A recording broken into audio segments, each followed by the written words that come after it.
Hello, welcome to my channel. Hi Reddit, I never thought my life would turn into this. It's been almost 2 years since everything shattered, but every day feels like it happened yesterday. I, 38 million, am writing this because I have nowhere else to turn. I've lost everything. My wife, my money, my trust, even my sanity, it feels like. I need to vent, and maybe, just maybe, someone can tell me I'm not crazy. The beginning of the end, a perfect life, cracks appearing. My wife, Emily, 36F, and I were together for 15 years, married for 10. We met in university. I was in my final years of medical school, and she was studying art history. She was my complete opposite, light-hearted, spontaneous, always full of ideas and laughter. I, on the other hand, was serious, focused, striving for stability. Perhaps that very difference was what attracted us. She inspired me to see the world more broadly, and I gave her a sense of security and groundedness. We built a life many could only dream of. I became a successful cardiac surgeon. We had a beautiful home in the suburbs, 2 beloved Labradors, and plans for children, which we'd put off due to my demanding work schedule. We traveled often, spent every weekend with friends, and had a social circle where we were considered the golden couple. Emily was my rock, my best friend, the person with whom I shared absolutely everything. I believed our love was unbreakable. Of course, there were minor misunderstandings sometimes. She'd occasionally say I was too engrossed in work, that I forgot about the little things. I, in turn, believed I was securing our future. But these never escalated into serious arguments. We always found compromises. Or so I thought. About 3 years ago, I started noticing changes. Emily became more withdrawn, often lost in thought.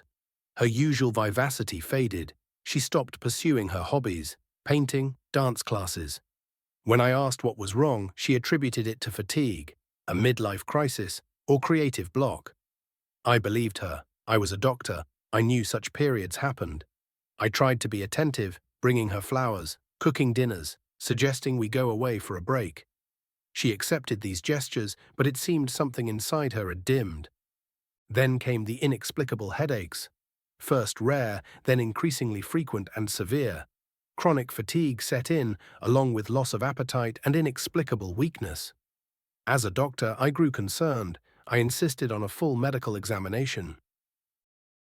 The shadows of illness, a diagnosis that changed everything. We went through dozens of tests, consultations with top specialists. Initial results were inconclusive. It was frustrating for me as a doctor and terrifying for both of us. Emily was getting worse. She started losing weight. Her face became gaunt, her eyes perpetually inflamed. She spoke of dizziness, of losing coordination. Finally, after months of torment, one of my colleagues, a neurologist I deeply respected, suggested a rare and expensive blood test for specific markers that indicated a very rare neurodegenerative disease. We waited for the results for several weeks. It was the most agonizing time of my life. I constantly read medical articles, trying to find hope, but everything I found was disheartening. The disease was progressive, incurable, and led to complete paralysis and cognitive impairment within a few years. When the results came back, the diagnosis was confirmed, a rare autoimmune neurodegenerative disease. My world crumbled. Emily's too. She was devastated. We cried together. I promised her I would fight for her, that I would find any treatment, any way to alleviate her suffering. As a doctor, I knew the chances were slim, but I couldn't give up. This was my wife, my Emily. I poured all my energy into finding treatments. I contacted leading clinics worldwide, attended international medical conferences where new research was discussed. I spent thousands of dollars on experimental drugs that promised to slow the disease's progression but not cure it. My work suffered. I constantly took time off, and my colleagues saw how exhausted I was. But I couldn't do otherwise. Emily was deteriorating. She required constant care. I hired a caregiver to help during the day while I was at work, but I spent all my evenings and nights by her side. She started losing the ability to walk normally. Her speech became slurred. She was constantly in pain. I set up our bedroom like a mini hospital ward with medical equipment to ensure her maximum comfort. I barely slept, constantly checking her condition, giving her medications, trying to alleviate her suffering in any way possible. By this point, we had spent almost all our savings. I sold my car to pay for a course of experimental treatment in Germany. I took out loans, went into debt. I was ready to give everything just to make Emily better. About 6 months ago, her condition sharply worsened. She could barely move. Her voice was a whisper. Doctors said we had exhausted all options in our country. There was only one hope left, a very expensive clinic in Switzerland that specialized in rare diseases and offered experimental therapy. The cost was astronomical, about $500,000 for the course. I was ready for anything. I started selling our house. Emily, barely breathing, asked me for one thing. She said she wanted to spend her last days, or at least a few weeks, in a place she always loved, a small island off the coast of Greece where we went every year for vacation. She said she wanted to be surrounded by beauty if her end was near. I, of course, agreed. I thought it was her last wish. The disappearance and the chilling truth. I organized everything. I hired a private medical jet, booked a villa with full medical care on the island, and arranged for the best nurses to accompany her. I was supposed to fly with her too, but the day before the flight I got a call from the hospital. An emergency surgery, a very complex case. I was the only one who could perform it. I was tearing my hair out. My wife was dying and I had to save someone else's life. But the doctor's oath.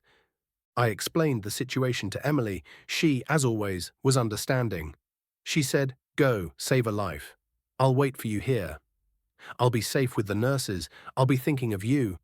I kissed her forehead. She looked so weak, so fragile. I said, "I'll be there as soon as I can, I promise." And so she left. I performed the surgery, which lasted 14 hours. It was successful, but I was exhausted. I called the nurses to check on Emily. They said the flight went well. She was a bit tired, but made it to the villa. I felt relieved. The next day, I called again. The nurse's phone didn't answer. I tried to reach the villa. No one picked up. I started to panic. I contacted the local police, the consulate. A few hours later, they called me back. "Mr. My last name.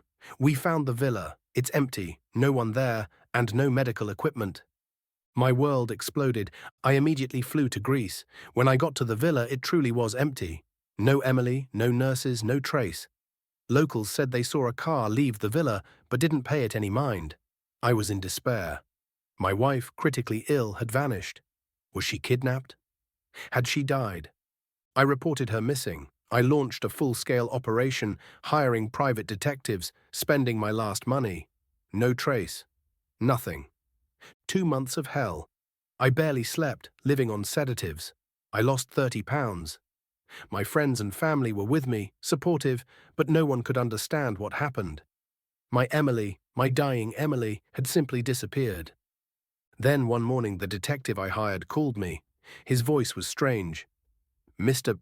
My last name, I have some information, but it's very difficult." I was ready for anything. For the worst.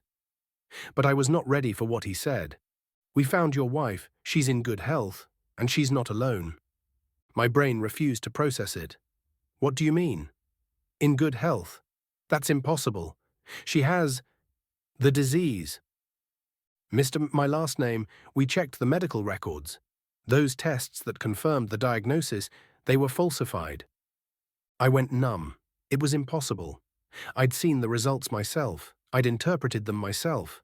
My colleague, a respected neurologist, he couldn't have. "We found your colleague, Dr. Alex Smirnov. He confessed that he forged the results at your wife's request. He said she paid him a very large sum of money." Alex Smirnov, my colleague, my friend.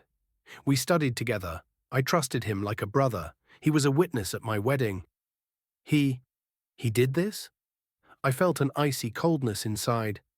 "And that's not all, Mr. My last name," the detective continued.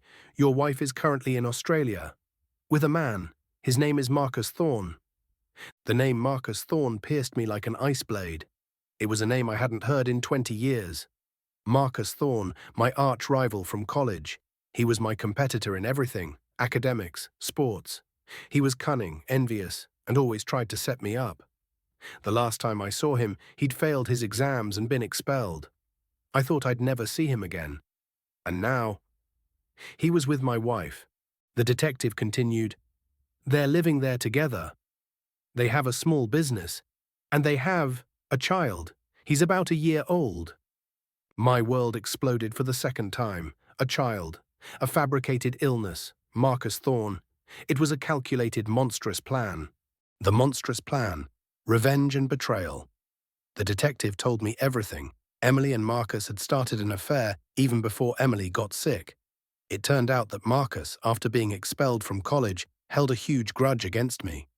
He somehow got in touch with Emily, perhaps through old acquaintances, and found out we were married. He started communicating with her, and apparently managed to seduce her. Together, they devised this diabolical plan. The idea was for Emily to fall ill with a rare, incurable disease. She knew that I, as a doctor, would do everything possible to save her.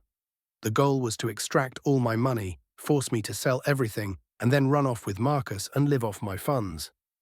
And Alex Smirnov, my friend, was in on it. He forged the test results, consulted, confirmed the diagnosis, knowing I trusted him implicitly. All her symptoms, her weakness, her suffering. It was all a masterful performance. She had honed her acting skills to perfection. She even shaved her head to look sicker. She lost weight because she was probably on a strict diet to appear emaciated. All those months she was laughing in my face, and I, like an idiot, cried by her bedside, sold my house, my soul to save her.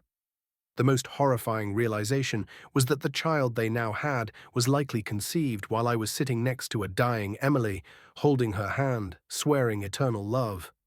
While I was selling my house to pay for her fake treatment, she was already pregnant with my enemy's child and planning her new life on the other side of the world, with my money. The aftermath and the insane demand.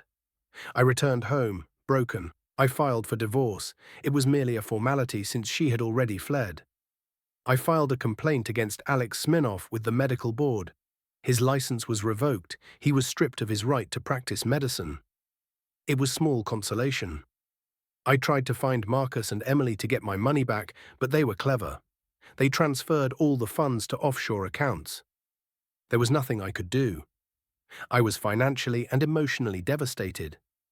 Almost 2 years have passed. I'm slowly recovering. I've returned to work, but I'm not the same doctor I once was. Every patient, every diagnosis makes me paranoid. I don't trust anyone. I've lost friends because I've become too withdrawn. My family supports me, but they're also in shock. And then, last week, a letter arrived from Emily and Marcus's lawyers. The letter stated that their child had been diagnosed with a very rare and expensive disease, requiring lifelong treatment and constant care. And given my financial capabilities and moral obligations as a former husband, they were demanding that I pay them a large sum of money monthly for the child's treatment and upbringing. I reread the letter 3 times. I thought it was a joke, that it was some cruel prank. But it was real. They, the people who stole years of my life, all my savings, my peace of mind, now want me to fund their child, a child conceived as a result of a monstrous deception. They referred to me as former husband, as if nothing had happened, as if they hadn't played me like a puppet. I called my lawyer. He was as shocked as I was. He said it was insane, that they had no legal grounds, and that they were likely just trying to blackmail or provoke me. But the sheer audacity of it, their complete certainty of their impunity, their shamelessness, it pushed me over the edge. How can they do this? How can they demand anything from me after everything they've done? Perhaps this is their revenge, to break me completely, to make me suffer while watching them live happily on my money, raising their child. I still don't know what to do. My lawyer says to ignore it, but I can't. Every time I think about it, I'm consumed by rage. I want to scream. I want them to be punished for what they did. But I don't know how to make that happen. I've lost everything. I've lost faith in people. I've lost faith in myself. And now they want me to fund their happy life. This is my story, Reddit. I don't know what I expect from you. Maybe just to hear that I'm not alone in this madness. That there is justice, even if I can't see it. I just want to wake up from this nightmare. TLDR. My wife faked a rare terminal illness with the help of my former colleague, to drain all my money. After I spent all my savings, sold my house, and went into debt to pay for her fake treatment, she ran off with my college rival. It turns out they had been together for a long time, and it was all part of an elaborate plan to ruin me. Now, 2 years later, they're demanding I fund the treatment for their child, who supposedly has a rare illness, citing their financial difficulties, despite having already taken all my savings. I'm devastated and don't know how to cope with this double betrayal.